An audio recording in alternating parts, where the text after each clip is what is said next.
Okay. नमो बुद्धाय व सविनय सप्रेम जय भीम. धम्मसंस्कार प्रचार प्रसार व प्रबोधन समिती नाशिक यांच्या माध्यमातून आपण आदरणीय आचार्य नंदकिशोर साळवे सर यांचं भगवान बुद्ध आणि त्यांचा धम्म या ग्रंथाचं अध्ययन आणि निरूपण या विषयावर जे काही मार्गदर्शन ग्रहण करतो आहोत त्या मार्गदर्शन सत्रामध्ये आदरणीय आचार्य नंदकिशोर साळवे सर यांचं आपल्या सर्वांच्या वतीने हार्दिक हार्दिक स्वागत करतो. त्याचप्रमाणे जे उपासक उपासिका बंधू भगिनी या सेशनसाठी जॉईन झालेले आहेत त्यांचं देखील अगदी मनापासून हार्दिक हार्दिक स्वागत करतो. आपण अधिक वेळ न दवडता या व्याख्यानाला सुरुवात करूया. मी आपल्या सर्वांच्या वतीने आदरणीय आचार्य नंदकिशोर साळवे सर यांना नम्रपणे विनंती करतो की सर आपण आपल्या नियमितप्रमाणे कृपया सामूहिक वंदना घेऊया त्रिशरण पंचशील आणि त्यानंतर आपल्या व्याख्यानाला सुरुवात करूया. आचार्य नंदकिशोर साळवे सर.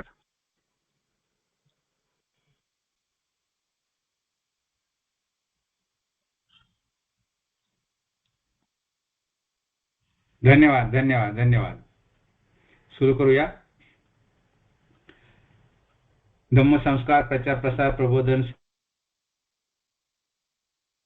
समिती नाशिक यांच्या विद्यमाने या वर्षावासानिमित्त आपण जो बुद्ध आणि त्यांचा धम्म या ग्रंथाचं अध्ययन करत आहोत आणि हे अध्ययन करत असताना धम्मग्रंथातील वेगवेगळे जे टॉपिक्स आहेत त्याच्यावर चांगल्या पद्धतीनं चर्चा आणि समजून घेण्याची आपण ही जी प्रक्रिया सुरू केलेली आहे ही बऱ्याच लोकांना आवडली अशा अनेक प्रतिक्रिया आलेल्या आहेत.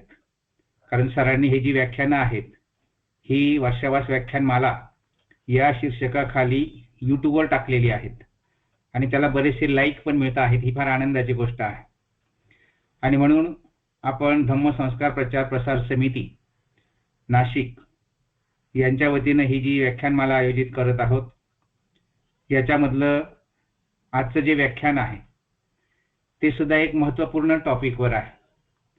आणि म्हणून आपण धम्मग्रंथाचं अध्ययन करत असताना सुरुवातीलाच मी जसं म्हणालो होतो की आपण सलग वाचन करत नाही किंवा सलग अध्ययन करत नाही, तर आपल्याला जे महत्त्वाचे टॉपिक्स आहेत त्या टॉपिक्समध्ये चर्चा करायची आहे आणि ते समजून घ्यायचे आहेत. मागची 3 व्याख्यानं आपण आर्य अष्टांगिक मार्ग हा अतिशय सविस्तरपणे समजून घेतला. या सविस्तरपणे म्हणायचं कारण असं की या आर्य अष्टांगिक मार्गामध्ये जे द्वादशाकार आहेत 12 भाग आहेत त्या भागावर कोणी भाष्य करत नाही, त्या भागावर कोणी जास्त बोलत नाही. किंबहुना ते भाग नक्की काय आहेत आणि बुद्धांना काय अभिप्रेत आहे, बुद्धांनी बुद्धीद्वारे कसं जाणलेलं आहे, अनुभूतीद्वारे कसं जाणलेलं आहे आणि दुःखाचा कसा स्वीकार केलेला आहे, असं प्रत्येक आर्य सत्याचं 3 प्रकारे त्यांनी अध्ययन केलेलं आहे, चिंतन केलेलं आहे, ज्ञानाची उजळणी केलेली आहे. ते आपण मागच्या पिरियडमध्ये समजून घेतलं. आणि आज आपण जो टॉपिक निवडलेला आहे तो आहे स्त्रियांची धम्मदीक्षा. सुरुवातीलाच मी जसं सांगत असतो की धम्मग्रंथ घेऊन बसा, म्हणून ज्यांनी धम्मग्रंथ घेऊन बसले असतील त्यांच्यासाठी सांगतो की पान क्रमांक आहे 149 आणि भाग 7वा स्त्रियांची धम्मदीक्षा असं त्याचं शीर्षक आहे. म्हणून विषयाला सुरुवात करण्यापूर्वी आपल्या नेहमीच्या पद्धतीनुसार आपण सर्वजण आपलं मन एकाग्र करण्यासाठी विषयावर कॉन्सन्ट्रेशन करण्यासाठी सर्वप्रथम अतिशय एकाग्र चित्ताने, अतिशय श्रद्धेने, अतिशय आदराने त्रिशरण पंचशील ग्रहण करूया. सर्वांनी हात जोडायचे आहेत आणि माझ्याबरोबर सामूहिकरित्या त्रिशरण पंचशील ग्रहण करायचं आहे. बुद्धं नमामि, धम्मं नमामि, संघं नमामि. नमो तस्य भगवतो अरहतो सम्मा संबुद्धस्स. नमो तस्स भगवतो अरहतो सम्मा सम्बुद्धस्स। नमो तस्स भगवतो अरहतो शरणं गच्छामि।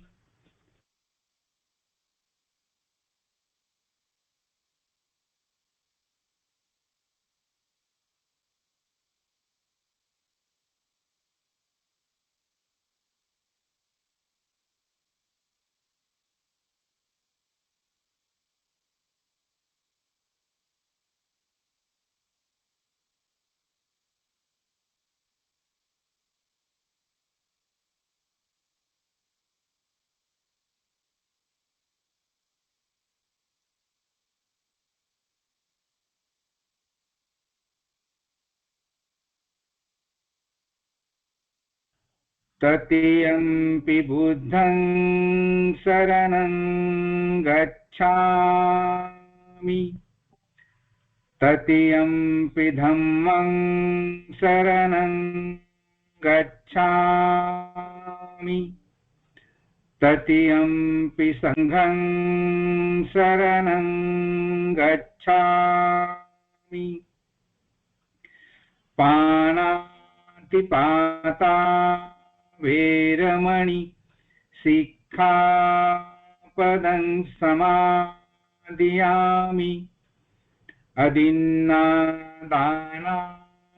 वेरमणि सिक्खापदं समादियामि। कामेषु मिच्छाचारा वेरमणि सिक्खापदं समादियामि। मुसावादा वेरमणि सिक्खापदं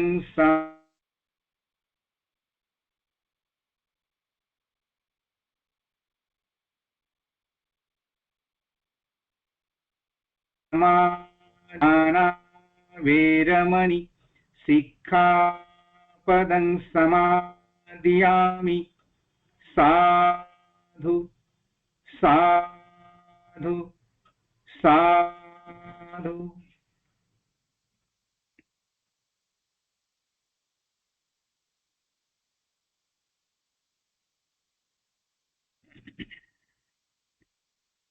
माझा आवाज आपणा सर्वांना येतो आहे असं गृहीत धरून आपण विषयाला सुरुवात करत आहोत।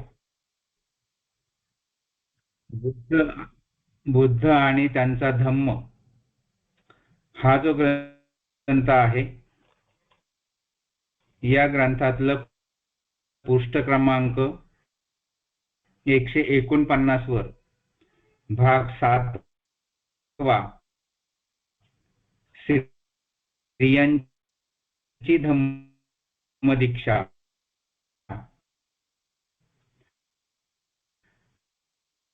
आणि या धम्मदीक्षेच्या अंतर्गत आज आपण महाप्रजापती गौतमी, माता यशोधरा आणि तिच्या मैत्रिणी यांची धम्मदीक्षा याचा आपण अध्ययन करणार आहोत। कारण हा विषय सुद्धा तितकाच महत्त्वाचा आहे, तो सविस्तरपणे जाणून घेतला पाहिजे।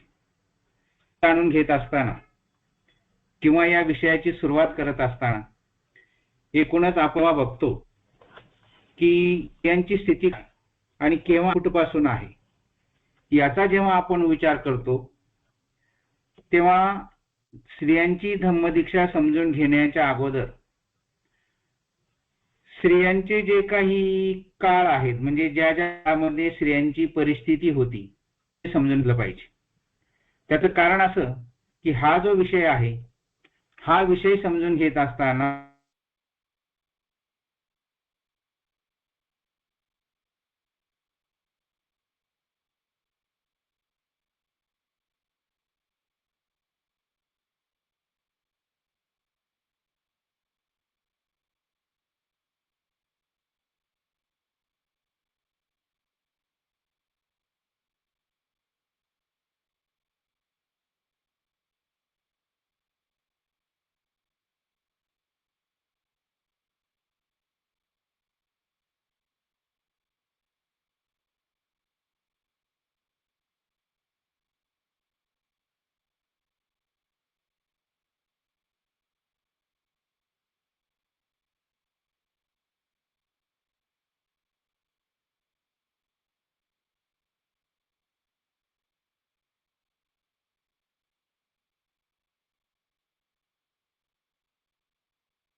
कॉमेंट्स, कोणीतरी कॉमेंट्स मध्ये टाका, माझा आवाज येतोय का? हो हो येतोय सर, आवाज येतो. हा, मधूनच ते अनम्यूट केले जाते इकडे. मला येतो ना? सर ते चालू आहे, काही प्रॉब्लेम नाही सर. ओके, चालू आहे. ओके, व्हिडिओ मी ऑफ ठेवतो. हो हो. तर मी आपल्याला हे सांगत होतो की स्त्रियांची धम्मदीक्षा हा विषय समजून घेण्याच्या अगोदर प्रत्येक काळामध्ये स्त्रीची अवस्था कशी होती हे समजून घेणं सुद्धा फार महत्वाचं आहे. प्रत्येक काळामध्ये हे म्हणण्याच्या पाठीमागे माझा उद्देश असा आहे की प्राचीन काळात म्हणजे ऋग्वेदामध्ये स्त्रियांची परिस्थिती कशी होती, अर्वाचीन काळामध्ये स्त्रियांची परिस्थिती कशी होती, बुद्ध काळामध्ये स्त्रियांची परिस्थिती कशी होती, मनूच्या काळामध्ये स्त्रियांची स्थिती कशी होती, मग फुले आंबेडकरी काळामध्ये स्त्रियांची परिस्थिती कशी होती आणि आज स्त्रियांची परिस्थिती कशी आहे, या गोष्टीचा सुद्धा आपण थोडक्यामध्ये आढावा घेणार आहोत. महत्वाचा मुद्दा असा आहे की प्राचीन काळ जो आहे, ज्याला वैदिक काळ असं म्हटलेलं आहे, हा जो वैदिक काळ आहे, खरं म्हणजे या वैदिक काळामध्ये स्त्रियांचा दर्जा अतिशय उच्च प्रतीचा होता. बौद्धिक आणि सामाजिक जीवनामध्ये सुद्धा स्त्रियांचा दर्जा होता. त्यांना गुरुकुलामध्ये जाण्याचा अधिकार होता, वेद शिकण्याचा अधिकार होता, वेद मंत्र म्हणण्याचा अधिकार होता. आणि या सगळ्या तत्वज्ञानामध्ये त्या तत्कालीन स्त्रिया म्हणजेच प्राचीन काळातल्या स्त्रिया अतिशय निष्णात होत्या. आपण असं बघतो की एखादा जटिल विषय जर असेल तर त्या विषयावर वादविवाद करण्याचा त्यांना अधिकार होता. असे अनेक संदर्भ बाबासाहेबांनी दिलेले आहेत. हिंदू स्त्रियांची उन्नती आणि अवनती हा जो ग्रंथ बाबासाहेबांनी लिहिलेला आहे, या ग्रंथामध्ये बाबासाहेबांनी काही संदर्भ दिलेले आहेत, काही वादविवादाचे संदर्भ आहेत. उदाहरणार्थ जनक आणि सुलभा यांचा एक वादविवादाचा संदर्भ आहे, शंकराचार्य आणि मैत्रेयी यांचा एक संदर्भ आहे, याज्ञवल्क आणि गार्गी यांचा उपनिषदातला संदर्भ बाबासाहेबांनी कोट केलेला आहे. आणि याच्यामध्ये हा जो याज्ञवल्क आहे हा अतिशय विद्वान समजला गेलेला त्या काळातला व्यक्ती होता. आणि गार्गी ही सुद्धा त्या काळातली अतिशय प्रसिद्ध विद्वान अशी स्त्री होती. यांच्यामध्ये जो विवाद झालेला आहे, त्या विवादामध्ये राजाच्या दरबारामध्ये हा जो याज्ञवल्क आहे, हा याज्ञवल्क असा प्रश्न उपस्थित करतो की पृथ्वीची निर्मिती कोणी केलेली आहे. आणि याचं उत्तर देताना तो असं म्हणतो की पृथ्वीची निर्मिती जी आहे ती ब्रह्माने केलेली आहे. आणि मग त्याच्या या वाक्याला ही गार्गी जी आहे स्त्री ही त्याचं मताचं खंडन करते आणि त्याला असं म्हणते की पृथ्वीची निर्मिती जर ब्रह्माने केलेली आहे तर ब्रह्माची निर्मिती कोणी केलेली आहे. आणि शोकांतिका अशी आहे त्या प्रसंगाची की हा जो याज्ञवल्क आहे हा अनुत्तरित झालेला आहे, त्याला उत्तर देता येत नाही आणि त्याचा भर सभेमध्ये अपमान होतो.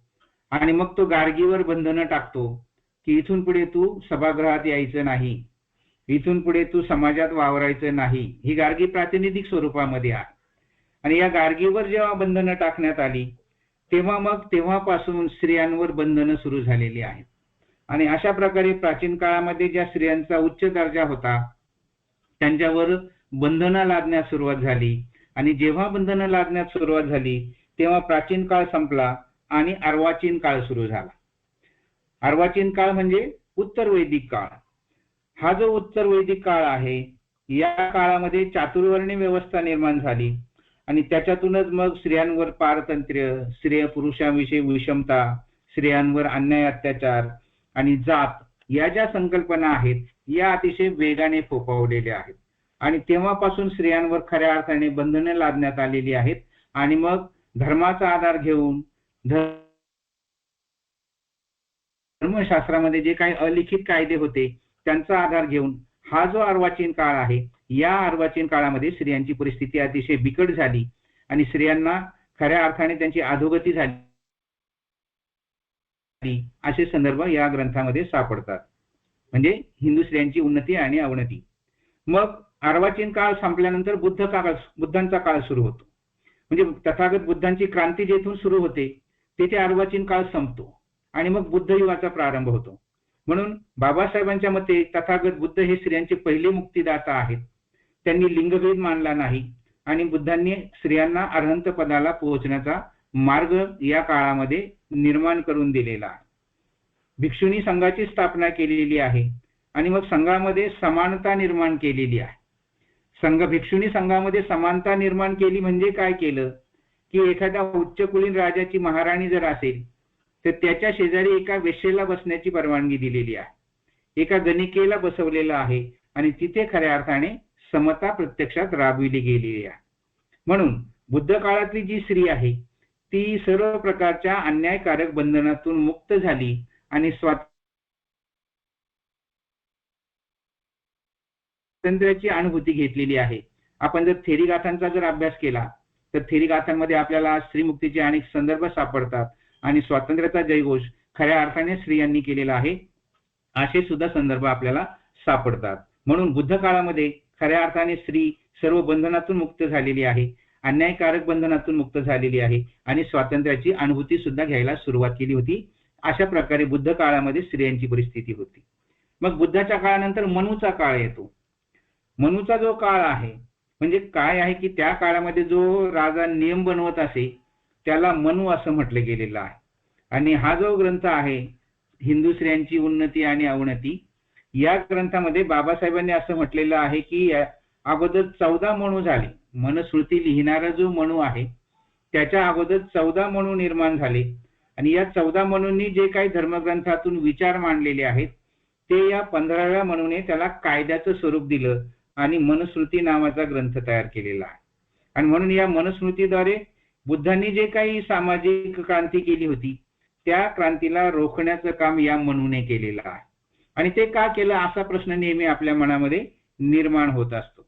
खरं म्हणजे मनुस्मृतीच्या माध्यमातून कायदे करून चातुर्वर्ण्य व्यवस्था आणि स्त्रियांचं दास्य अशी जी काही खुलेआमपणे समर्थन केलेलं आहे ज्या नियमांचं आणि कायद्यांचं, ते बुद्धांच्या या संपूर्ण प्रक्रियेविरुद्ध म्हणजे बुद्धांनी जी क्रांती केली स्त्रियांच्या बाबतीमध्ये त्या क्रांतीला प्रतिक्रांती म्हणून मनुस्मृतीची स्थापना करण्यात आलेली आहे. आणि त्याच्यामुळे बुद्धांच्या काळात स्वातंत्र्य मिळालेल्या स्त्रियांवर पुन्हा बंधनं लादण्यात आलेली आहेत आणि तेव्हापासून मनूचा काळ सुरू झालेला आहे. म्हणून मनूच्या काळामध्ये जे काही बंधनं लादली गेली ती का लादली गेली याचं विश्लेषण मात्र फारसे विद्वान करत नाहीत. म्हणून आपण लक्षात घ्यायचं आहे की बुद्ध काळामध्ये आर्य समाजातून म्हणजेच वैदिक समाजातून म्हणजेच ब्राह्मणी समाजातून बौद्ध धर्म स्वीकारण्यासाठी शूद्र आणि स्त्रिया यांचा फार मोठा लोंढा येत होता. मुद्दा लक्षात घ्या, मनूने स्त्रियांवर आणि शूद्रांवर एवढी बंधनं का लादली याचं उत्तर जर आपल्याला शोधायचं असेल तर ते उत्तर असं आहे की बुद्ध कालखंडामध्ये आर्य समाजातून म्हणजेच ब्राह्मणी समाजातून प्रचंड मोठा लोंढा जो आहे तो स्त्रियांचा आणि शूद्रांचा हा बौद्ध धर्मामध्ये आला होता. आणि बौद्ध धर्मामध्ये असलेला हा लोंढा जर थांबवायचा असेल तर याला कुठेतरी बांध घातला पाहिजे असं या मनूला वाटलं. आणि म्हणून मनूने काय केलं की ब्राह्मणी धर्मामध्ये ज्या काही प्रचलित रूढी परंपरा होत्या त्याला कायद्याचं स्वरूप दिलं, मनुस्मृतीची निर्मिती केली आणि स्त्रिया आणि शूद्रांवर अतिशय कडक बंधनं टाकलेली आहेत. म्हणजे आपण नेहमी बघतो की स्त्रीचा बालपणीच विवाह लावून देणे, पुनर्विवाह न करणे, पतीच्या मृत्यूनंतर सती जाणे, ब्रह्मचर्य पाळणे, पुरुषाच्या किंवा पतीच्या संपत्तीत अधिकार न मागणे, अशी जी काही जाचक बंधनं धर्माच्या नावाखाली त्याने लावली त्याच्यामुळे मनूने स्त्रीचं जीवन पुन्हा एकदा फार उद्ध्वस्त केलं. आणि ही जी मनूची पद्धती आहे ही 18व्या शतकापर्यंत म्हणजेच पेशवाईपर्यंत चालू होती. त्यामुळे मनूच्या काळामध्ये स्त्रिया पुन्हा एकदा बंधनात पडल्या आणि त्यांच्यावर अनेक प्रकारे अन्याय अत्याचार झालेले आहेत. अशा प्रकारे मनूच्या काळामध्ये स्त्रीची परिस्थिती होती. मग बुद्ध काळ झाला, मनूचा काळ झाला, मग त्याच्यानंतर येतो फुले आंबेडकरी चळवळीचा काळ. आता आपण असं लक्षात घेतलं पाहिजे की प्राचीन काळापासून या पार्श्वभूमीवर फुले आंबेडकरी चळवळीतील स्त्रियांची परिस्थिती कशी होती याचा जेव्हा आपण विचार करतो तेव्हा ज्योतिबा फुल्यांनी मनुस्मृतीची चिकित्सा केली आणि ब्राह्मणी व्यवस्थेवर अतिशय कठोर घणाघात केलेला आहे.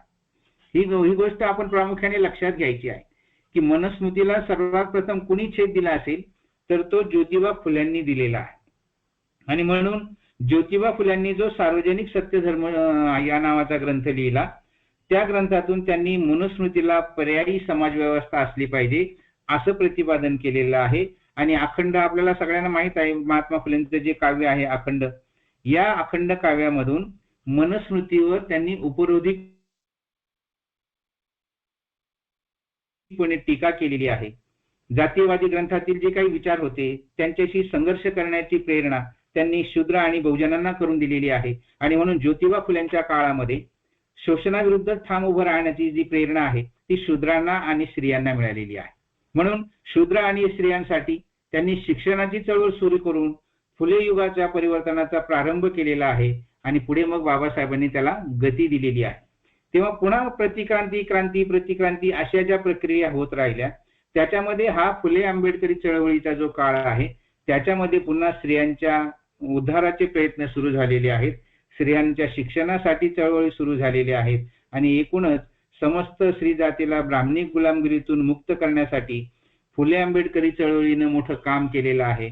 आणि म्हणून फुले आंबेडकरी चळवळीतली स्त्री जी आहे ती सुशिक्षित झालेली आहे, आपल्या संघर्षासाठी हक्क मागू लागलेली आहे. आजची स्त्री सामाजिक, राजकीय, शैक्षणिक क्षेत्रामध्ये पुरुषाच्या बरोबरीने काम करू लागलेली आहे.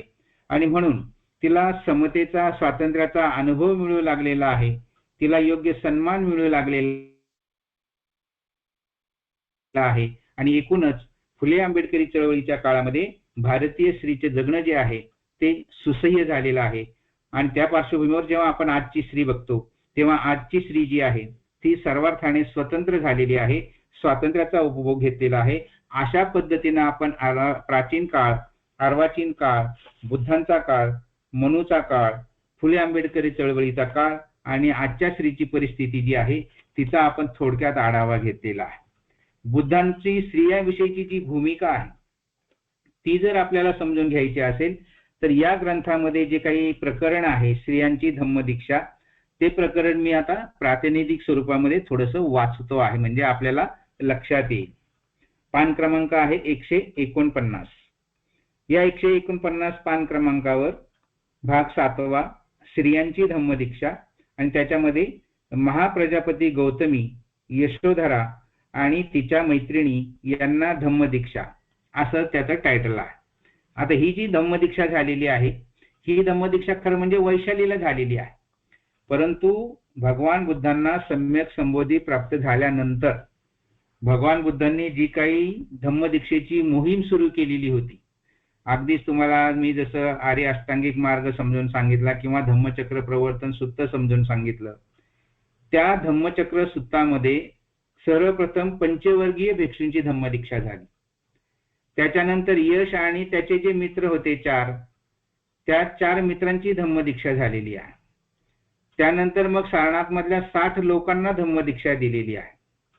त्याच्यानंतर कश्यप बंधू जे आहेत, उर्वेला कश्यप, नदी कश्यप, गया कश्यप, या 3 बंधूंची जी धम्मदीक्षा झाली, हे अतिशय कर्मठ ब्राह्मण होते. दाढी मिशा वाढवणारे, जटाधारी असे अग्निहोत्री ब्राह्मण होते. या कश्यप बंधूंची धम्मदीक्षा झालेली आहे. मग सारीपुत्त आणि मोगलान हे तर जैन साधक होते, परिव्राजक होते, जैन परिव्राजक, त्यांची धम्मदीक्षा झालेली आहे. नंतर राजा बिंबिसाराची धम्मदीक्षा झाली. बिंबिसाराने तर आपल्या नगरातील म्हणा राजगृह असेल किंवा मगध राज्य असेल याच्यातल्या 12,000 लोकांना धम्मदीक्षा घ्यायला आमंत्रित केलं होतं, असा सुद्धा उल्लेख तिथे धम्मग्रंथामध्ये आहे. राजा बिंबिसाराची धम्मदीक्षेनंतर अनाथपिंडकाची धम्मदीक्षा झाली आणि अनाथपिंडकाच्या धम्मदीक्षेबरोबरच श्रावस्तीच्या अनेक रहिवाशांची सुद्धा धम्मदीक्षा झाली. पुढे राजा प्रसेनजित आणि त्याच्या कोसल प्रदेशातील जी जनता होती त्यांची धम्मदीक्षा झाली. जीवकाची धम्मदीक्षा राजगृहामध्ये झाली. रठ्ठपाल तरुणाची धम्मदीक्षा राजगृहामध्ये झाली. त्याच्यानंतर आपण बघतो की उपाली न्हावे असेल,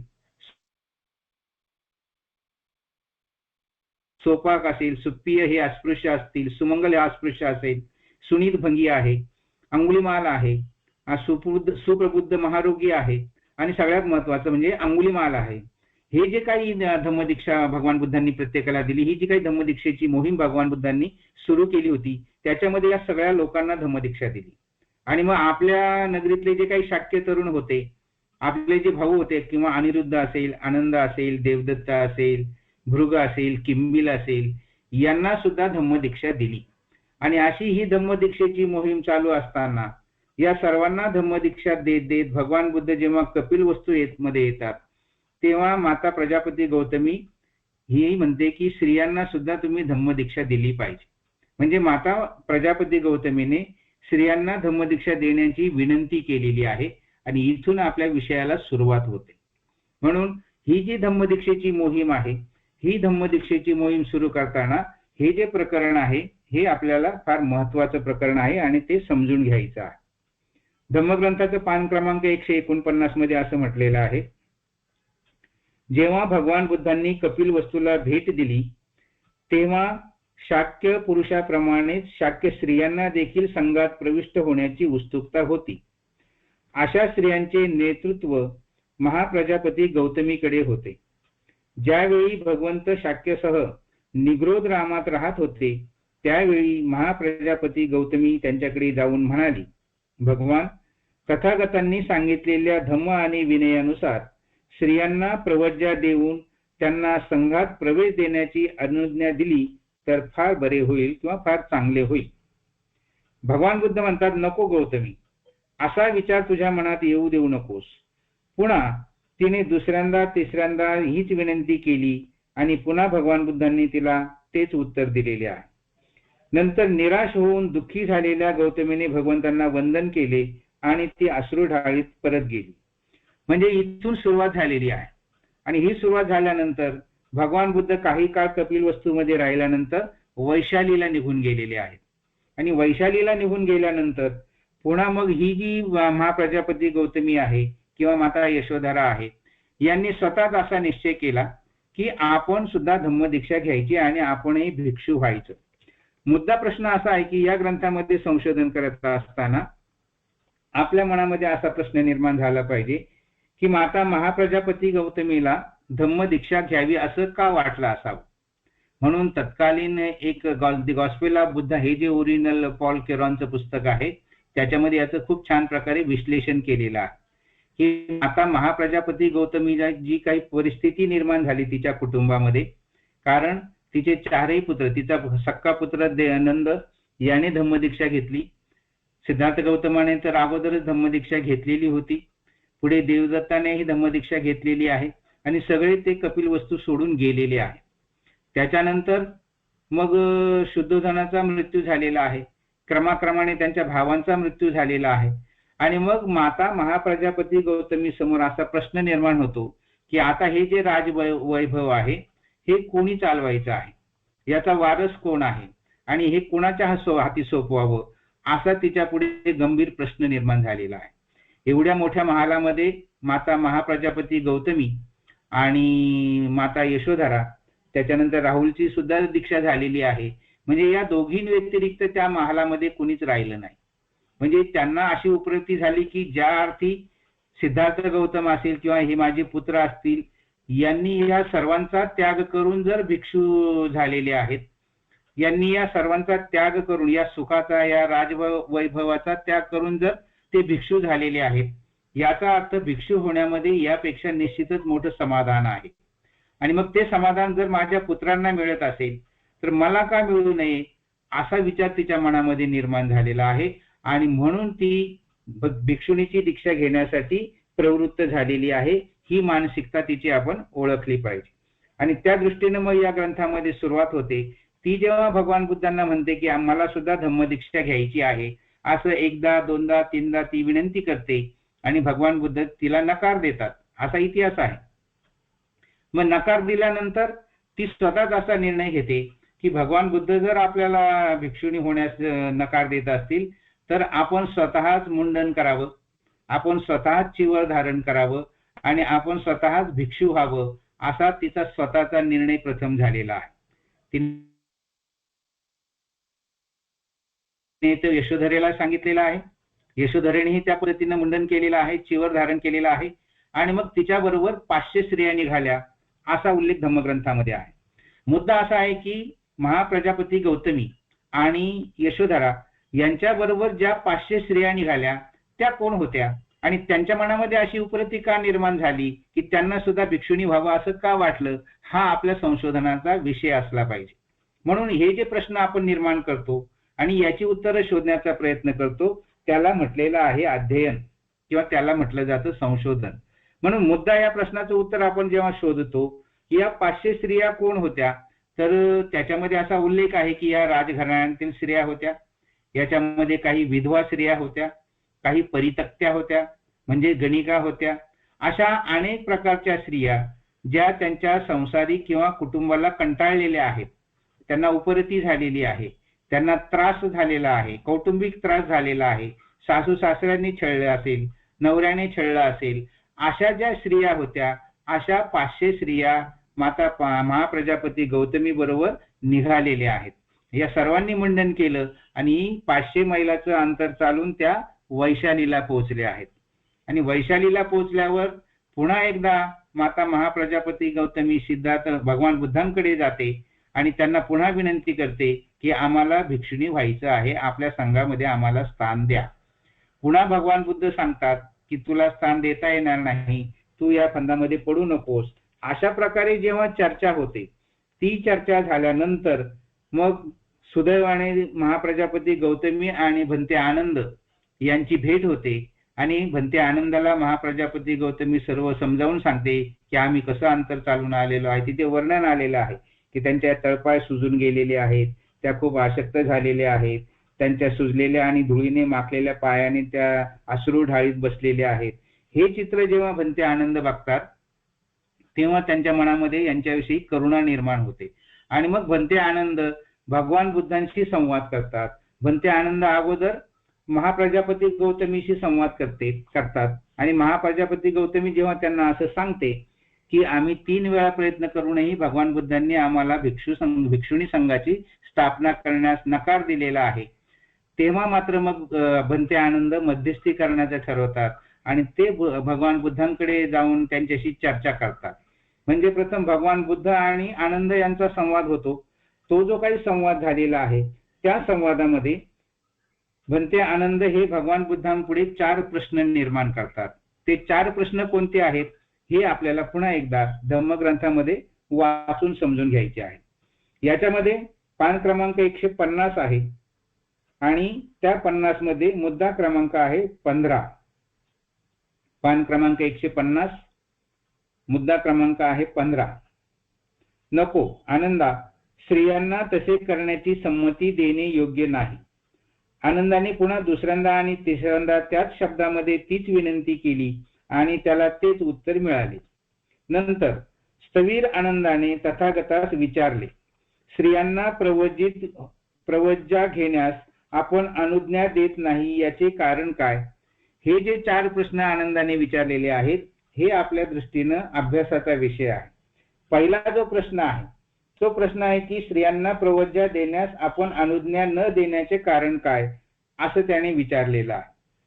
दुसऱ्यांदा तो प्रश्न करतो की शूद्र आणि स्त्रिया अस्वच्छ आणि हीन दर्जाच्या असल्यामुळे त्यांना मोक्ष मिळू शकत नाही असे ब्राह्मण मानतात. हे भगवंतांना माहीत आहे, म्हणून ते शूद्र आणि स्त्रियांना परिव्रज्या घेऊ देत नाहीत.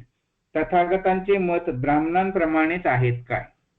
हा दुसरा प्रश्न आनंदाने विचारलेला आहे.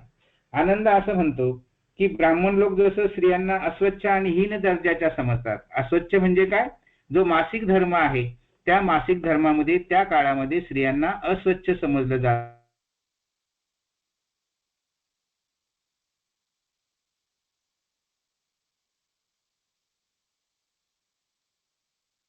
असे आणि भंते आनंद यांनी विचारलेला आहे.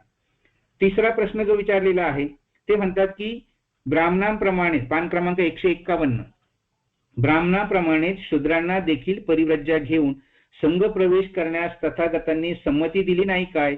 भगवान, स्त्रियांच्या बाबतीत असा भेदभाव करण्याचे कारण काय? या वाक्यावरून आपल्याला असं लक्षात येईल की भगवान बुद्धांनी शूद्रांना अगोदर प्रवज्जा दिलेली आहे आणि स्त्रियांना नंतर दिलेली आहे. कारण भंते आनंद असं म्हणतात की ब्राह्मणाप्रमाणे शूद्रांना देखील परिव्रज्या घेऊन संघ प्रवेश करण्यास तथागतांनी संमती दिली नाही काय? याचा अर्थ असा की स्त्रियांच्या प्रवज्जेपूर्वी शूद्रांची प्रवज्जा झालेली आहे. ब्राह्मणांची तर अगोदरच होती, पण शूद्रांची सुद्धा परिव्रज्जा झाली. आणि मग शूद्रांची जर परिव्रज्जा झालेली असेल तर मग स्त्रियांना तुम्ही परिव्रज्जा का देत नाही, असा तिसरा प्रश्न यांनी केलेला आहे. मुद्दा फक्त इथे एकच लक्षात घ्यायचा आहे की शूद्रांना अगोदर संघप्रवेश दिलेला आहे आणि नंतर स्त्रियांचा संघप्रवेश झालेला आहे, हा इतिहास आहे. म्हणून तिसरा प्रश्न जो आहे तो असा भगवान भंते आनंदाने विचारला की तथागतांनी सांगितलेला धम्म आणि विनय यांचा स्वीकार करून निब्बाण प्राप्त करून घेण्यास स्त्रिया समर्थ नाहीत काय, असे तथागतांना वाटते काय? मी जसं म्हणालो की स्त्रियांना मासिक धर्म ही त्यांच्या तपश्चर्येतली महत्वाची अडचण होती. कारण तपश्चर्या करत असताना जर मासिक धर्म आला तर त्या तपश्चर्येमध्ये व्यत्यय येतो आणि म्हणून त्यांना निब्बाण प्राप्त होऊ शकत नाही असे इतर लोक समजत होते.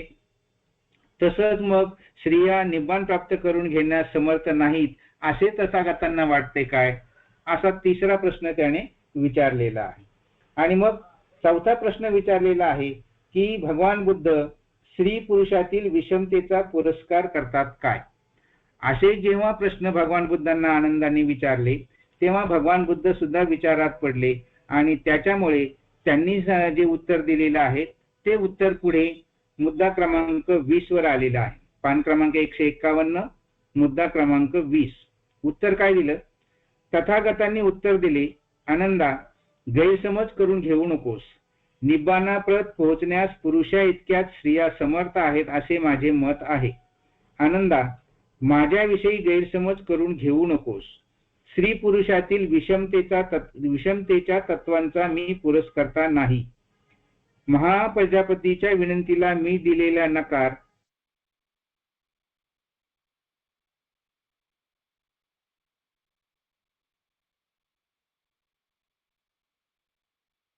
हा भगवान बुद्धांनी त्याला उत्तर दिलेला आहे. आणि मग त्याच्यावर पुढे बरीच चर्चा झालेली आहे आणि ती चर्चा झाल्यानंतर भगवान बुद्धांनाही खात्री पडल्यानंतर भगवान बुद्ध भिक्षुणी संघाची स्थापना करण्यास मान्यता देतात. आणि मग मान्यता दिल्यानंतर त्या ठिकाणी मुद्दा क्रमांक जो 22 आहे तो आपल्या दृष्टीने महत्वाचा आहे.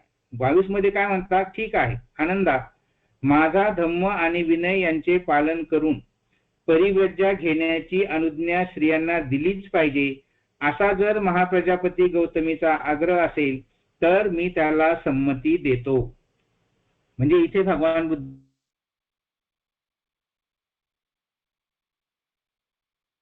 भिक्षुणीचा संघ स्थापन करण्याला संमती दिलेली आहे. आणि ही संमती दिली, पण त्याचबरोबर ही संमती देताना 8 अटी घातलेल्या आहेत.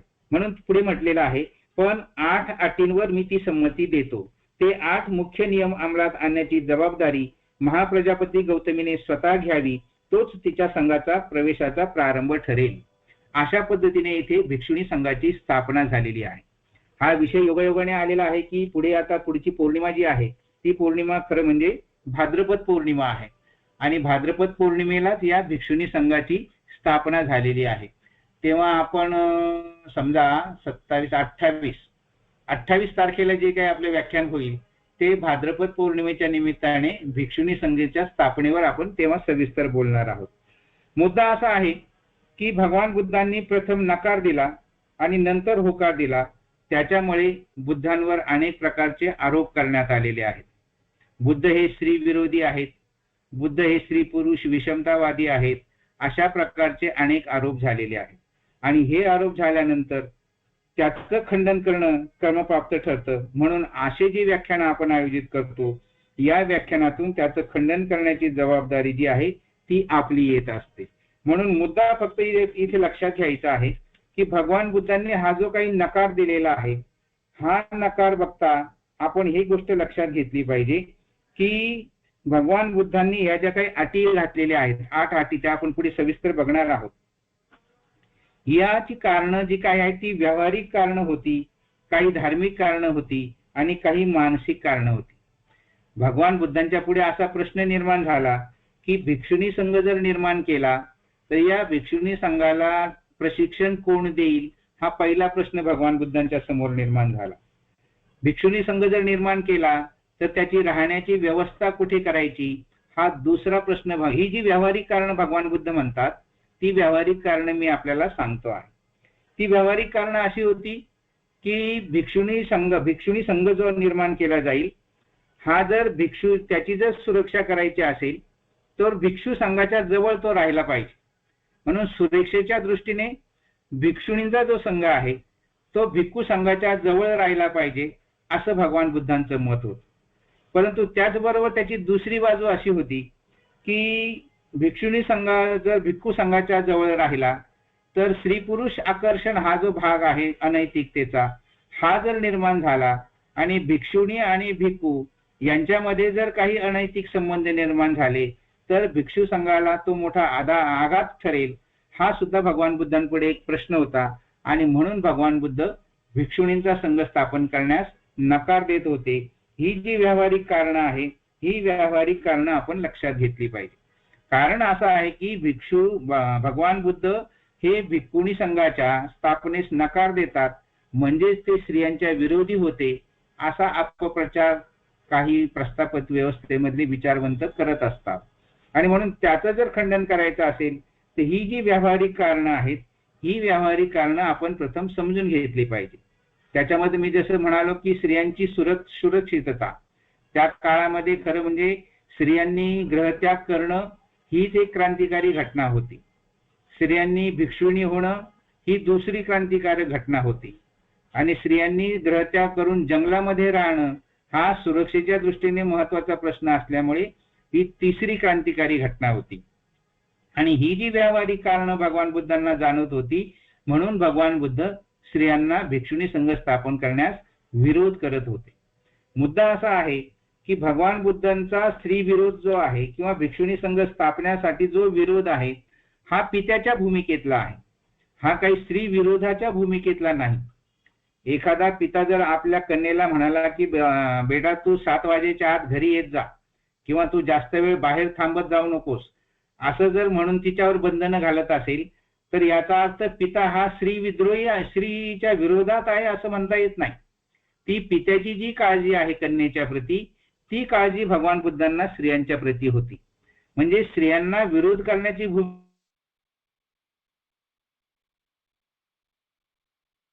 भूमिका भगवान बुद्धांची नव्हती, तर स्त्रियांच्या सुरक्षिततेच्या काळजीमुळेच भगवान बुद्धांनी पित्याच्या भूमिकेतून भिक्षुणी संघ स्थापन करण्यास सुरुवातीला नकार दिला होता. या सगळ्या गोष्टी आपण या निमित्ताने समजून घेतल्या पाहिजेत. आणि त्या दृष्टीनं जेव्हा महाप्रजापती गौतमीने हे जे काही 8 नियम आहेत, ह्या ज्या काही 8 अटी आणि शर्ती आहेत, त्याला खरं म्हणजे गुरुधम्म असं म्हटलेलं आहे. हे जे 8 गुरुधम्म आहेत याच्याविषयी सुद्धा जास्त लोक कोणी बोलत नाहीत, किंवा हे गुरुधम्म म्हणजे नेमके काय आहेत, त्याचा अन्वयार्थ काय आहे, त्याच्या मागे भगवान बुद्धांना काय सूचित करायचं होतं, आणि खरोखरच म्हणजे हे जे 8 धम्म आहेत, 8 गुरुधम्म आहेत, याच्याविषयी विचारवंतांमध्ये खूप मतभिन्नता आहे. ती पुढे आपण बघणार आहोत. परंतु ही जी मतभिन्नता आहे ही कशा प्रकारे योग्य की अयोग्य हा आपला अभ्यासाचा विषय आहे. आणि त्या दृष्टीने जेव्हा आपण बघतो तेव्हा भिक्षुणी संघाची स्थापना होत असताना भगवान बुद्धांनी हे ज्या काही 8 अटी महाप्रजापती गौतमीला घातल्या, त्या अटी मान्य करण्याखेरीज महाप्रजापती समोर काहीही पर्याय नव्हता.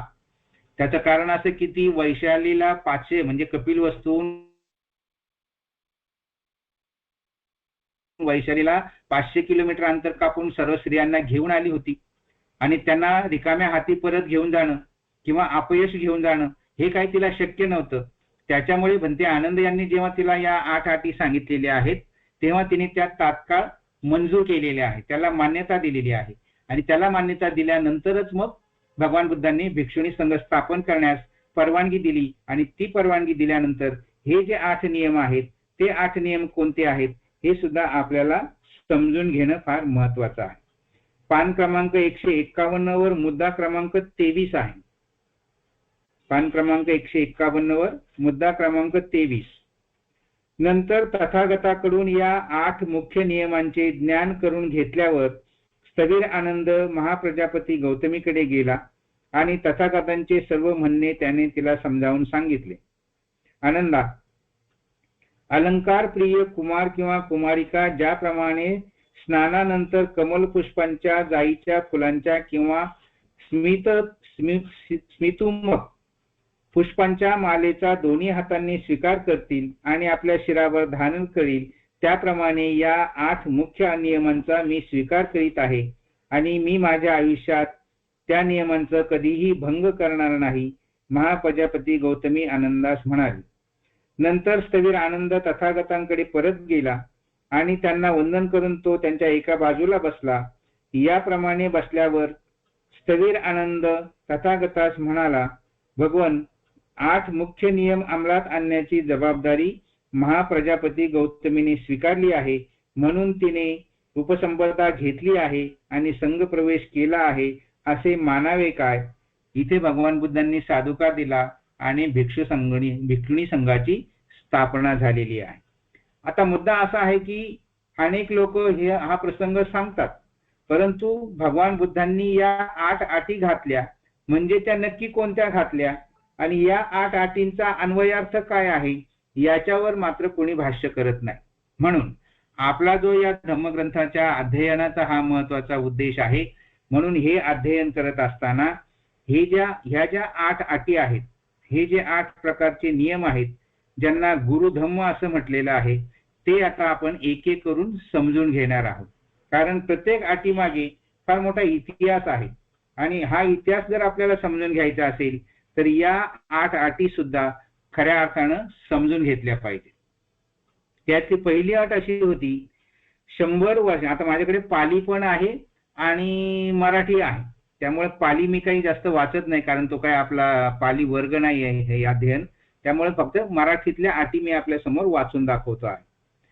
100 वर्षाच्या उपसंपदा प्राप्त भिक्खूने 1 दिवसापूर्वी उपसंपदा घेतलेल्या भिक्खूला सुद्धा आदरपूर्वक वंदन केले पाहिजे. अट क्रमांक 1 काय म्हटलेलं आहे, 100 वर्षाच्या उपसंपदा प्राप्त भिक्खुनीने, म्हणजे एखादी भिक्खू जर 100 वर्षाची झाली असेल भिक्खुणी आणि एखादा पुरुष भिक्षू जर नुकताच उपसंपदा घेतलेला असेल तर 100 वर्षापूर्वीच्या भिक्षूने या 1 दिवसापूर्वी उपसंपदा घेतलेल्या भिक्खूला आदरपूर्वक वंदन केले पाहिजे. याचा अर्थ असा आहे बंधू आणि भगिनींनो, की एखादी भिक्षुणी जर 50 वर्षाची असेल आणि तिच्या पुढे जर 10 वर्षाचा भिक्षू जर आला, छोटा भिक्षू, बाल भिक्षू, तर त्या छोट्या भिक्षूला सुद्धा या श्रेष्ठ भिक्षुणीने वंदन केलं पाहिजे, अशी अट पहिली भगवान बुद्धांनी घातली. आपल्याला या अटी ज्या आहेत या खरं म्हणजे थोड्याशा विस्मयकारक वाटतील, आश्चर्यकारक वाटतील, कारण भगवान बुद्ध अशा अटी कशा काय घालू शकतील असा बेसिक प्रश्न आपल्या मनामध्ये निर्माण होईल. परंतु या अटीचा अन्वयार्थ असा आहे की एखादा छोटा भिक्षू असेल, 10-15 वर्षाचा भिक्षू असेल आणि एखादी 70 वर्षाची भिक्षुणी असेल, तर त्या 70 वर्षाच्या भिक्षुणीने 15 वर्षाच्या भिक्षूला वंदन केलं पाहिजे, असा या अटीचा अर्थ आहे. परंतु भगवान बुद्धांनी या अटी घालण्यापाठीमागे मग काय उद्देश असावा, तर उद्देश असा होता की भिक्खू जो आहे हा भिक्खू म्हणजे भिक्खू संघाचा प्रतिनिधी आहे. छोटा भिक्षू जो असेल, 15 वर्षाचा भिक्षू असेल, तो भिक्खू संघाचा प्रतिनिधी आहे आणि 70 वर्षाची भिक्षुणी जी आहे ही भिक्खुनी संघाची प्रतिनिधी आहे. त्याच्यामुळे भिक्खू संघ जो आहे हा अगोदर स्थापन झालेला आहे आणि भिक्खुनी संघ जो आहे हा नंतर स्थापन झालेला आहे. म्हणजे इथे ज्येष्ठतेचा प्रश्न आला. त्यामुळे प्रतिनिधी स्वरूपात आपण या नियमाकडे बघायचं आहे. इथे त्याचं स्पष्टीकरण देताना असं म्हटलेलं आहे विनयपिटकामध्ये, राहुल संस्कृत यांचं जर हिंदी विनयपिटक आपण वाचलं तर त्याच्यामध्ये या अटींची अतिशय सविस्तरपणे मांडणी केलेली आहे. काय म्हटलेलं आहे की 15 वर्षाचा भिक्षू जर असेल तर त्याला 70 वर्षाच्या भिक्षुणीने वंदन केलं पाहिजे. म्हणजेच काय, 15 वर्षाचा भिक्खू हा भिक्खू संघाचं प्रतिनिधित्व करतो, भिक्खू संघ ज्येष्ठ आहे आणि 70 वर्षाची भिक्षुणी ही भिक्षुणी संघाचं प्रतिनिधित्व करते. भिक्खुणी संघ भिक्खू संघानंतर स्थापन झालेला आहे, त्याच्यामुळे तो कनिष्ठ आहे आणि कनिष्ठ समजून मग भिक्खुनीने भिक्खूला वंदन केलं पाहिजे, असा या अटीचा किंवा या गुरुधम्माचा अर्थ आहे. ही पहिली गोष्ट. म्हणजे हा नियम लादण्यापाठीमागे उद्देश असा होता की ज्येष्ठता सांभाळणं. एखादा जर कनिष्ठ भिक्षू असेल आणि एखादा कनिष्ठ भिक्षू खूप मोठ्या वयाचा असेल भिक्खुणी समोर, तर त्याने सुद्धा किंवा भिक्खुनीने सुद्धा त्याला वंदन केलं पाहिजे. असं जेव्हा आपण म्हणतो तेव्हा ज्येष्ठता आणि प्रतिनिधित्व हे आपण विचारात घेतलं पाहिजे. भिक्षू जो आहे हा छोटा जरी असला तरी तो भिक्खू संघाचं प्रतिनिधित्व करतो, जो ज्येष्ठ आहे. आणि भिक्खुणी जी आहे ही कितीही वयाने मोठी असली तरी ती भिक्खुणी संघाचं प्रतिनिधित्व करते. तो भिक्खुणी संघ नंतर स्थापन झाल्यामुळे कनिष्ठ मानला गेलेला आहे आणि म्हणून ही ज्येष्ठता आणि कनिष्ठता विचार घेऊन भगवान बुद्धांनी हा प्रश्न निर्माण केलेला, ही अट घातलेली आहे. दुसऱ्या बाजूने जेव्हा आपण समजून घेऊ तेव्हा पुरुषामध्ये एक पुरुषी अहंकार दडलेला असतो. भलेही तो भिक्षू असेल किंवा तो उपासक असेल, पण त्याच्यामध्ये अहंकार दडलेला असतो. मग तो वासनेच्या स्वरूपामध्ये असेल, तो अहंकाराच्या स्वरूपामध्ये असेल, तो संशयाच्या स्वरूपामध्ये असेल, तो द्वेष आणि मत्सराच्या स्वरूपामध्ये असेल. परंतु एखादा ज्येष्ठ भिक्षू असेल, समान वयाचा असेल, आणि अशा भिक्षू समोर जेव्हा भिक्खुणी त्याला वंदन करते तेव्हा त्या भिक्षूच्या मनामधली वासना जर असेल तर ती निश्चितचपणे नष्ट होत असते. एखादा उपासक जर असेल, त्या उपासकासमोर जर आपण गेलो आणि त्या उपासकाने जर उपासिकेला वंदन केलं तर निश्चितचपणे उपासिकेच्या मनामध्ये त्याच्याविषयी आदर निर्माण झालेला असतो. म्हणून या दृष्टीने आपण या घटनेकडे बघायचं आहे की पुरुषी अहंकार जो आहे हा वंदन केल्याने नाहीसा होत असतो. ही सुद्धा मानसिकता भगवान बुद्धांनी ओळखली होती आणि म्हणून सांगितलं की पुरुष भिक्षू जर छोटा असेल तर त्याला भिक्खुणीने, श्री भिक्खुणीने वंदन केलं पाहिजे. अशा पद्धतीनं ज्येष्ठता जी आहे ती ज्येष्ठता भगवान बुद्ध इथेच नव्हे, भगवान बुद्धांच्या काळामध्ये अनेक घटनांमध्ये अशी ज्येष्ठता पाळली गेलेली आहे. उदाहरण देऊन सांगायचं झालं तर एक प्रसंग भगवान बुद्धांच्या दीक्षेमध्ये मी जसं सांगितलं की उपालीची दीक्षा झाली आणि उपाली बरोबरच ते जे 4-5 शाक्यपुत्र होते त्या शाक्यपुत्रांची सुद्धा, शाक्य तरुणांची सुद्धा दीक्षा झालेली आहे. मग त्यामध्ये अनिरुद्ध आहे, आनंद आहे, भृग आहे, किबिल आहे, देवदत्त आहे, यांची सुद्धा दीक्षा झाली. परंतु या दीक्षेच्या प्रसंगी जेव्हा भंते आनंद जेव्हा भंते उपाली हे दीक्षा घेण्यासाठी आणि या लोकांबरोबर येतात, या शाक्यपुत्रांबरोबर येतात, तेव्हा हे शाक्यपुत्र आवर्जून सांगतात की आम्हाला दीक्षा देण्याच्या अगोदर उपाली न्हावी आहे. उपाली जो आहे हा बहुजनांचा प्रतिनिधी आहे, उपाली जातीने न्हावी होता, म्हणून याला अगोदर प्रवज्या द्या. याला जर अगोदर परिव्रज्या दिली तर हा आम्हाला ज्येष्ठ ठरेल आणि याच्यानंतर आम्ही प्रवज्या घेतली तर आम्ही स्वतः कनिष्ठ राहू आणि याचे सर्व आदेश पाळू. असाही एक प्रसंग त्या ठिकाणी आलेला आहे. मुद्दा असा आहे की तिथे सुद्धा सेवा ज्येष्ठता ठरवण्यासाठी भगवान बुद्धांनी आधी उपाली न्हावी याला धम्मदीक्षा दिलेली आहे, याला प्रवज्या दिलेली आहे आणि त्याच्यानंतर या शाक्य तरुणांना प्रवज्या दिली, जेणेकरून भिक्षू झाल्यानंतर संघामध्ये हे सर्व शाक्य तरुण उपाली न्हावी जो आहे किंवा उपाली जो आहे याच्या आज्ञा पाळायला सुरुवात करतील. असा एक प्रसंग बुद्ध चरित्रामध्ये आलेला आहे. सेवा ज्येष्ठता किंवा जे वयाची ज्येष्ठता या ठिकाणी धम्मदीक्षेची ज्येष्ठता ही विचारात घेतली जाते. हा एक मुद्दा या निमित्ताने लक्षात ठेवायचा आहे. म्हणून आपण हा जो पहिला नियम आहे, हा पहिला नियम या पद्धतीने बघायचा आहे की भिक्षू जरी वयाने लहान असला आणि भिक्षुणी जरी वयाने मोठी असली तरी त्याने संघाचं प्रतिनिधित्व म्हणून मोठ्या भिक्खुनीने छोट्या भिक्खूला वंदन केलं पाहिजे, असा एक अर्थ याच्यामधून प्रतीत होतो. दुसरा जो नियम होता की भिक्खूचे धम्मश्रवणार्थ अनुगमन केले पाहिजे, म्हणजेच अनुग्रह केला पाहिजे. त्याचं जे आगमन झालं तर तिथे धम्मश्रवण करण्यासाठी भिक्खुनींनी भिक्खूला आमंत्रित केलं पाहिजे, त्याचं अनुगमन केलं पाहिजे, त्याचं आगमन होतात त्याचं स्वागत केलं पाहिजे, असा एक अट होता. त्यावर जास्त भाष्य करण्याची गरज नाही. तिसरी जी नियम होता किंवा तिसरा जो गुरुधर्म आहे तो म्हणजे दर 15 दिवसांनी भिक्खू संघाला प्रार्थना केली पाहिजे. दर 15 दिवसांनी भिक्खू संघाला प्रार्थना करणे हे बंधनकारक कशासाठी केलं तर भिक्षू संघ जो आहे हा अप्रत्यक्षरित्या भिक्षुणी संघाचं संरक्षण करत होता, त्यांच्यावर देखरेख करत होता आणि म्हणून या संघाला प्रत्येकाने दर 15 दिवसांनी भेट दिली पाहिजे. तिथे जाऊन त्यांना वंदना केली पाहिजे, त्यांची प्रार्थना, भिक्खू संघाला प्रार्थना केली पाहिजे, जेणेकरून भिक्खुणी सुरक्षित आहेत याची खात्री भिक्षू संघाला होते. त्याच्यासाठी तिसरी अट घातली, दर 15 दिवसांनी भिक्खू संघाला प्रार्थना केली पाहिजे. म्हणजे मी सुखरूप आहे याची जाणीव भिक्षू संघाला भिक्खूंनी करून दिली पाहिजे, यासाठी ही तिसरी अट घातलेली आहे. चौथी जी अट आहे ती फार महत्वाची आहे. त्याच्यात म्हटलेलं आहे की वर्षावास समाप्तीनंतर भिक्खुणीने दोन्ही संघात, म्हणजे भिक्खुणी संघ आणि भिक्खू संघ, वर्षावास समाप्तीनंतर भिक्खुणीने दोन्ही संघात प्रवारणा केली पाहिजे. प्रवारणा म्हणजे काय? निमंत्रण केलं पाहिजे. कारण वर्षावास समाप्तीनंतर, खरं म्हणजे वर्षावासानंतरचा हा एक धार्मिक संस्कार आहे.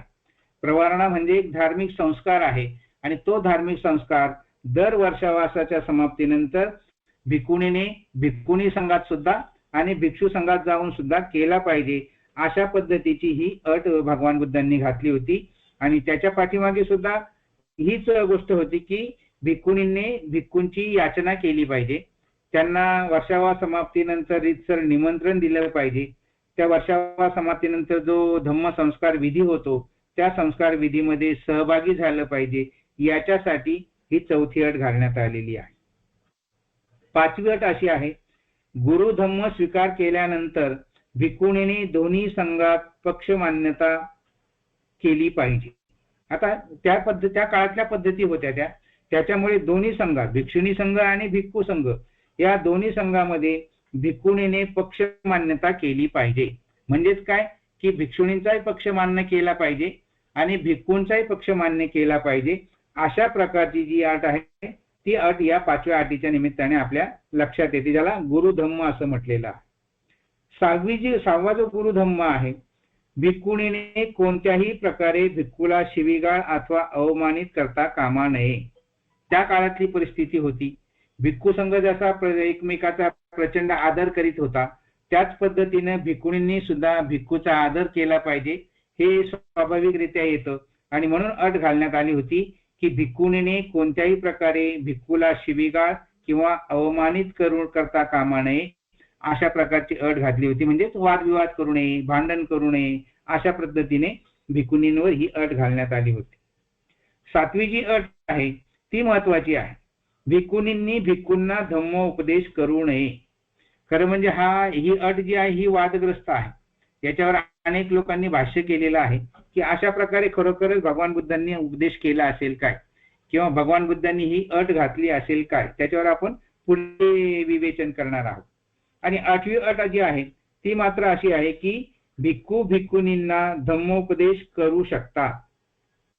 म्हणजे पहिली जी अट आहे की भिक्खुनींनी भिक्खूंना धम्मोपदेश करू नये, कारण ती जसं सुरुवातीला सांगितलं ज्येष्ठतेचा प्रश्न येतो म्हणून.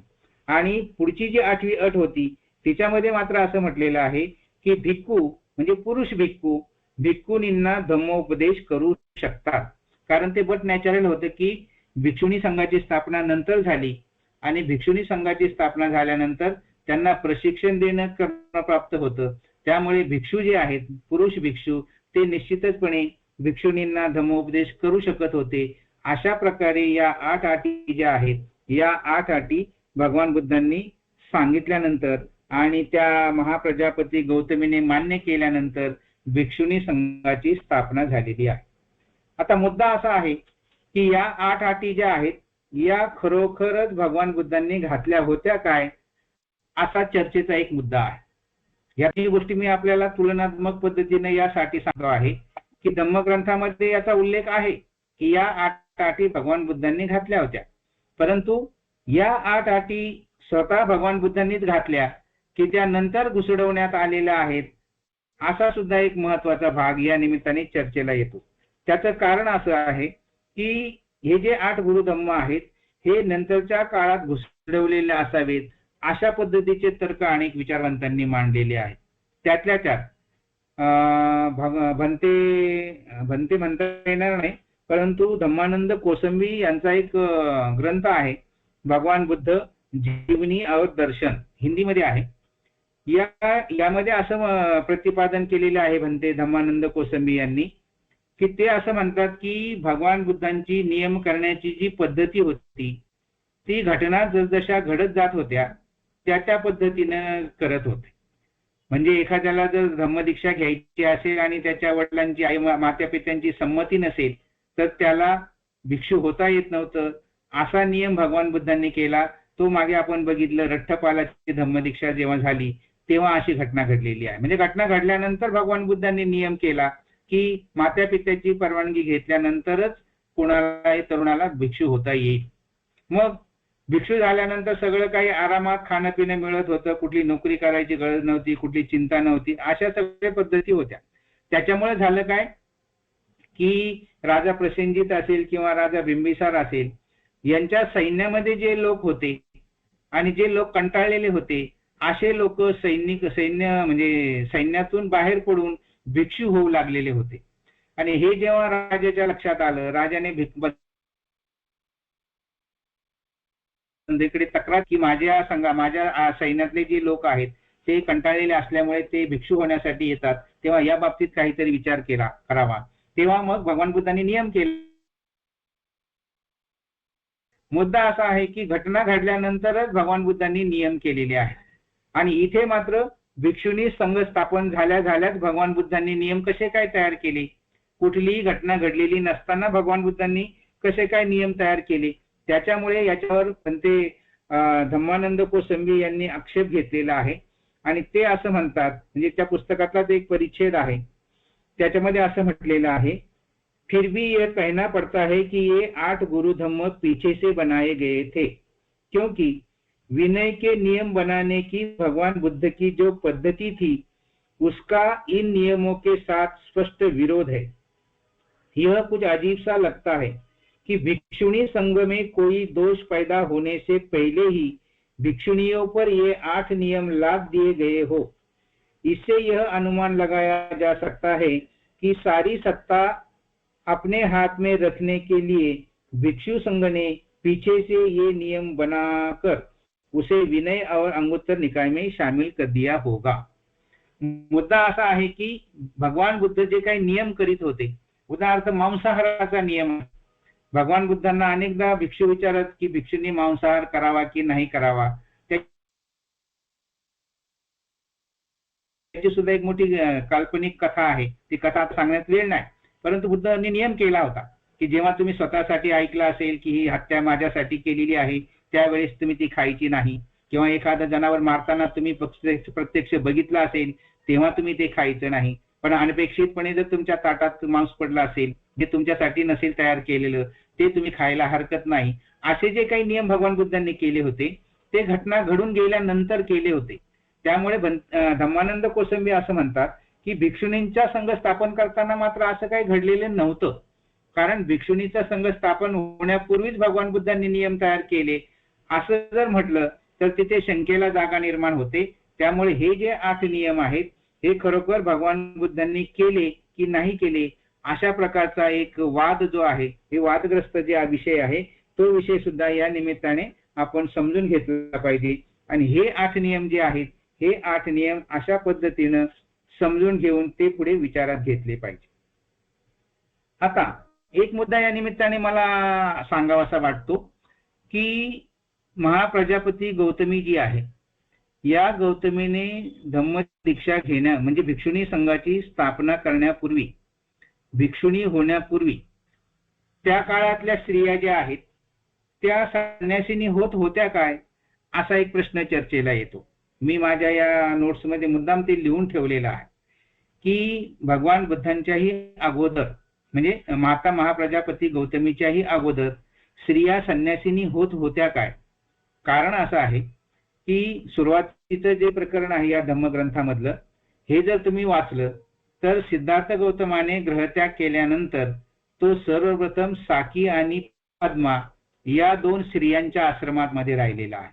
म्हणजे याचा अर्थ असा की महाप्रजापती गौतमी हिची भिक्षुणी म्हणून धम्मदीक्षा होण्यापूर्वी या साकी आणि पद्मा या स्त्रिया संन्यासिनी झालेल्या होत्या. हा पहिला संदर्भ आपण लक्षात घेतला पाहिजे. दुसरा संदर्भ इतिहास असं सांगतो की भगवान बुद्धांचे जे एक शिष्य होते भंते महाकश्यप, या महाकश्यपांचा जिच्याशी विवाह झाला होता आणि विवाह झाल्यानंतर हे दोघेही पती पत्नी आपली घरदार सोडून भिक्षू झाले आणि त्यांची जी पत्नी होती तिचं नाव होतं भद्रा कपिलायनी. तर ही जी भद्रा कपिलायनी आहे हिने महाप्रजापती गौतमीची धम्मदीक्षा होण्या अगोदर 5 वर्षापूर्वी धम्मदीक्षा घेतली होती. म्हणजे 5 वर्ष अगोदरच तिने धम्मदीक्षा घेतली होती.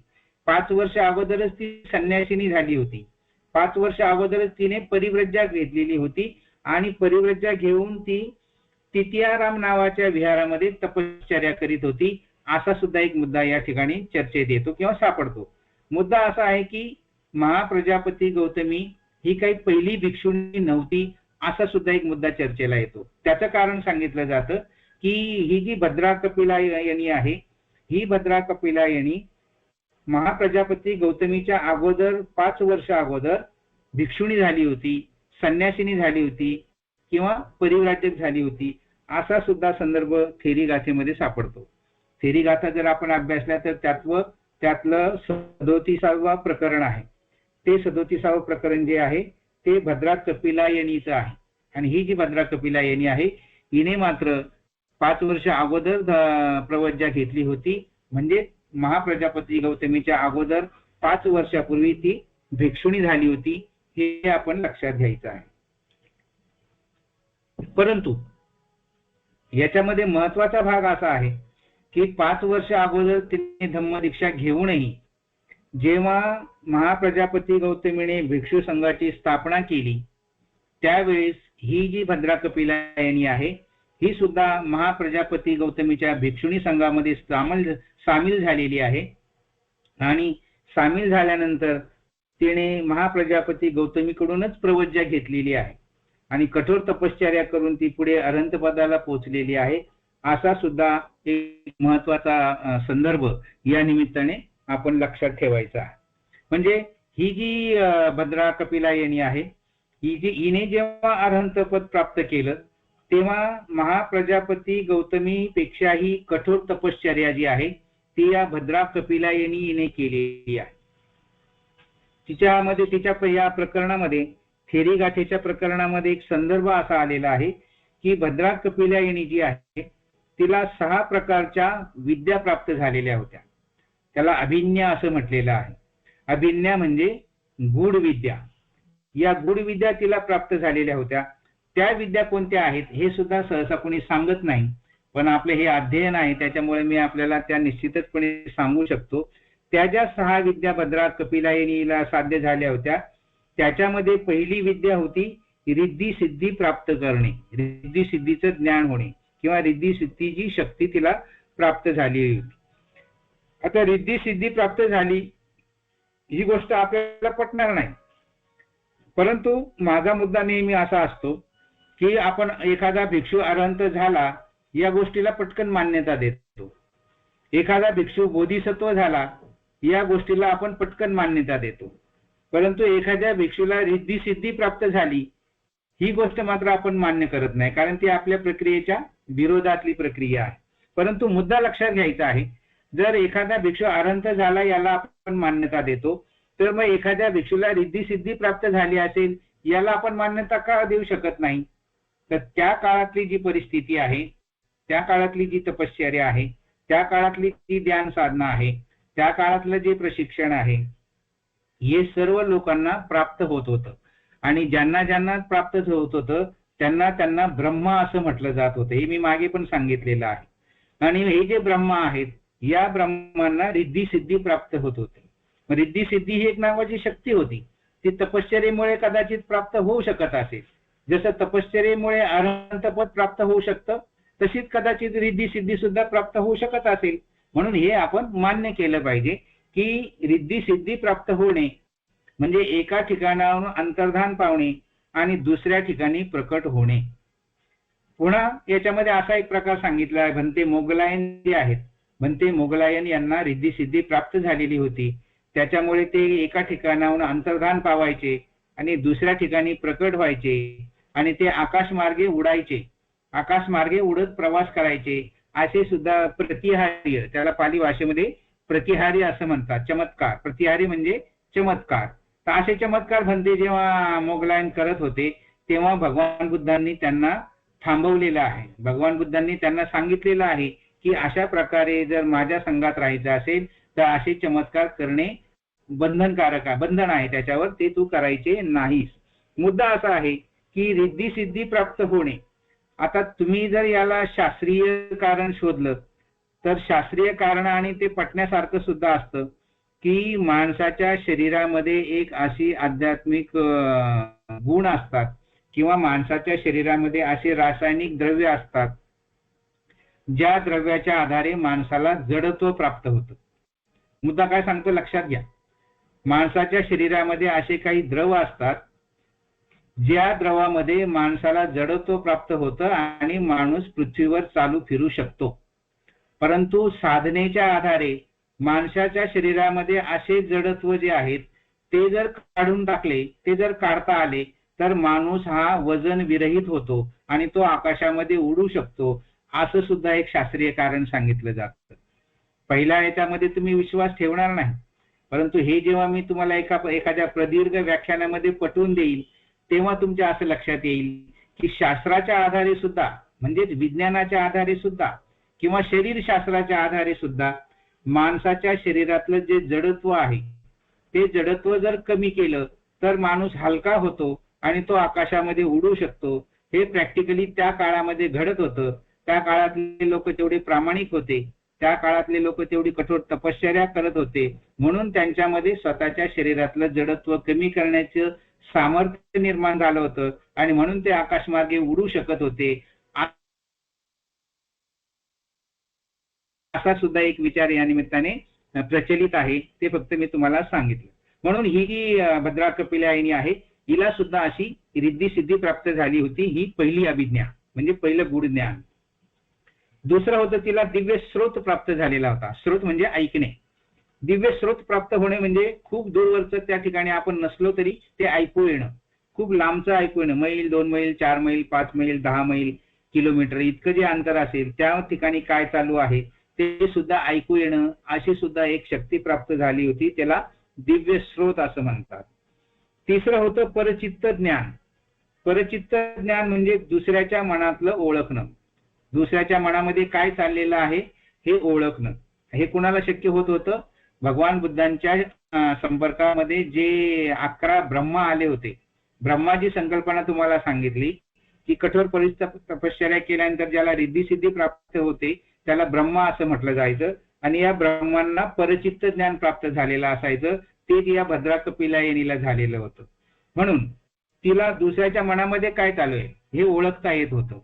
जसं की तो ब्रह्मा सहपती आहे, आपण वाचलेला आहे, अभ्यासलेला आहे.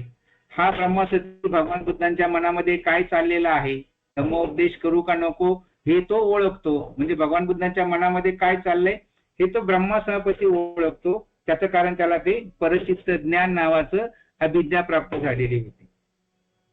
चौथी जी आहे ते दिव्य चक्षु ज्ञान आहे. दिव्य चक्षु ज्ञान म्हणजे काय की आपल्या उघड्या डोळ्यांना जे दिसतं आहे ते त्याच्याही व्यतिरिक्त पलीकडचं दिसणं. म्हणजे आपल्याला अणुरेणू दिसत नाहीत पण ते अणुरेणू दिसणं त्याला दिव्य चक्षु ज्ञान म्हटलेलं आहे. केवळ अनुभूतीनं पाहणं त्याला दिव्य चक्षु ज्ञान म्हटलेलं आहे. जसं की पारंपरिक धर्मामध्ये तिसरा डोळा असं म्हटलेलं आहे. तो तिसरा डोळा कपाळावर असतो असं एक संकल्पचित्र आपल्या समोर उभं केलं जातं. परंतु तिसरा डोळा म्हणजे काय, 2 डोळ्या व्यतिरिक्त कपाळावर तिसरा डोळा असं नाही. 2 डोळ्यांच्या जे दिसत नाही ते ओळखणं किंवा ते बघणं त्याला म्हटलेलं आहे दिव्य चक्षु ज्ञान.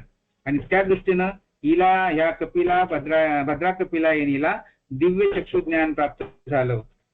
5वं होतं पुनर्जन्माचं ज्ञान, पूर्वजन्माचं ज्ञान.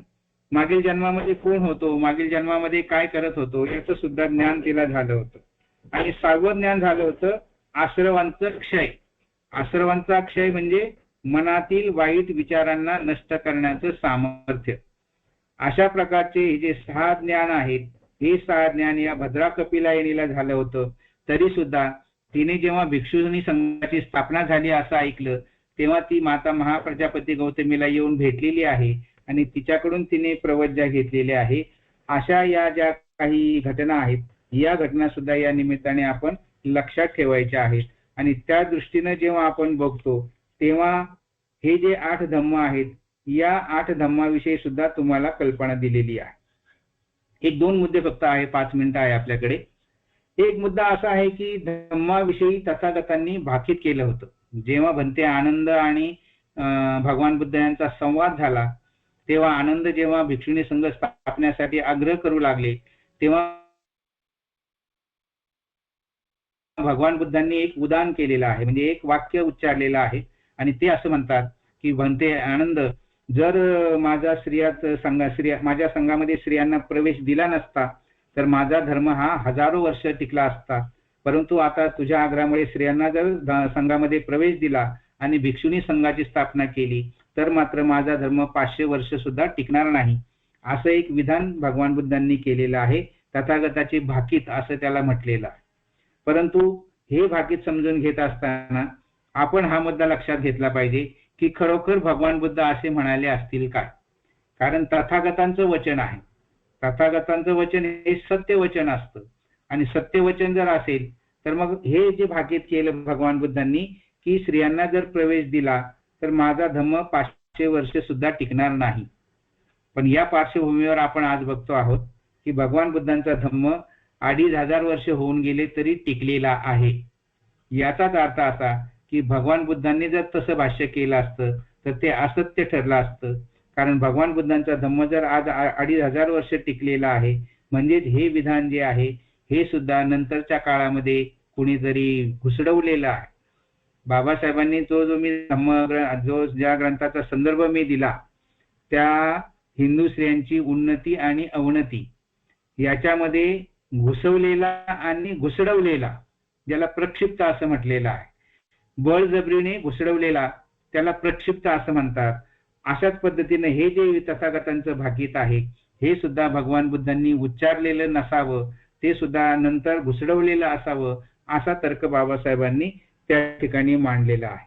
आणि म्हणून थोडक्यामध्ये आजच्या या प्रवचनाचा सारांश किंवा निष्कर्ष सांगताना मला फक्त आपल्याला एवढंच सांगायचं आहे की भगवान बुद्ध हे स्त्रियांना हीन समजत नव्हते, स्त्रियांना हलकं समजत नव्हते किंवा कमी दर्जाचे सुद्धा समजत नव्हते. तर तपश्चर्या करून स्त्रिया सुद्धा निब्बाण प्राप्त करू शकतात, त्या अरहंत होऊ शकतात. आणि म्हणून भगवान बुद्धांनी हे ओळखूनच भिक्षुणी संघाची स्थापना केली आणि स्त्रियांना परिव्रज्या द्यायला सुरुवात केली. स्त्रियांना भिक्षुणी संघामध्ये स्थापन करून गेलं आणि म्हणून भिक्षुणी संघाची स्थापना ही भगवान बुद्धांच्या धम्मामधली अतिशय क्रांतिकारी घटना आहे आणि तेव्हापासूनच खऱ्या अर्थाने स्त्रियांची उन्नती झालेली आहे. हे फक्त या स्त्रियांच्या धम्मदीक्षेचं खास वैशिष्ट्य आहे. एवढंच फक्त आपण इथे विचारात घेऊ आणि इथेच थांबू. धन्यवाद. जय भीम. थांबतो.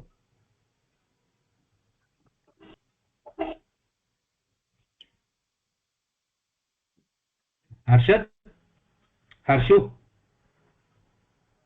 हर्षू. Yes sir. हा, संपले व्याख्यान. आता मंगलमैत्री लावायला हरकत नाही. रेकॉर्डिंग बंद करा. हो हो हो हो ऍक्च्युली तेच इथे थोडं नेटवर्क